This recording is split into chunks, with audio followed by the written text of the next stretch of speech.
এখন থেকে আপনার প্রিয় সিরিয়ালগুলো ফ্রিতে দেখুন এক্সক্লুসিভলি শুধুমাত্র সান নেক্সটে। এখনই অ্যাপ ডাউনলোড করুন। না বোন আমার একদম জাগৃতির যোগ্য চেলা হয়ে উঠেছিস। হ্যাঁ,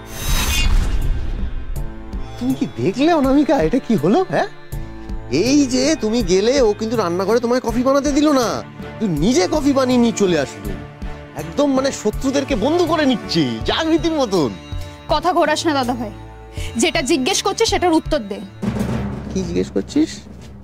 তোরা কি সত্যি ওই রায়চৌধুরী পরিবারে যাবি?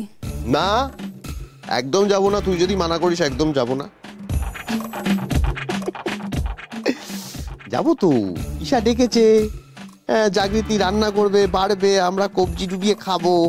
তোর কোনো অসুবিধা আছে? তোরা এতটা অমানুষ কি করে রে? তোদের একটু লজ্জা নেই?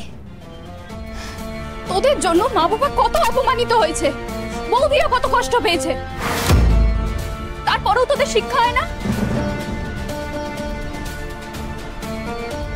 এসবের মাসুল কিন্তু তোদেরকে গুনতে হবে দাদা ভাই, তার জন্য রেডি থাকিস। ওকে,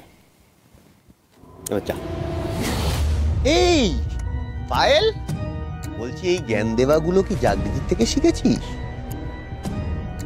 জাগৃতি তো বিশেষজ্ঞ না শোনা, ও বিশেষজ্ঞ না শোনা, হচ্ছে বিশেষ অজ্ঞ। জাগৃতি, তোমার সবচেয়ে বড় গুণ কি জানো? তোমার ন্যায় নীতি জ্ঞান, যেটা অনেকেরই থাকে না। তোমার মধ্যে অনেকের থেকে অনেক বেশি সে জ্ঞানটা আছে। না না, আমি কারো কথা শুনে কথাটা বলছি না, আমি নিজের চোখে দেখেছি, উপলব্ধি করেছি, তাই জন্য এত জোর দিয়ে বলতে পারছি। তোমার বুদ্ধি, তোমার বিবেচনা নিয়ে কোনো প্রশ্ন করার সুযোগ তুমি কাউকে কোনোদিন দাওনি, কিন্তু আজ আমি এটাকে শুনলাম। যে বুদ্ধিমতী, যে বিচক্ষণ জাগৃতিকে আমি চিনি, সেরকম একটা ভুল সিদ্ধান্ত নিল।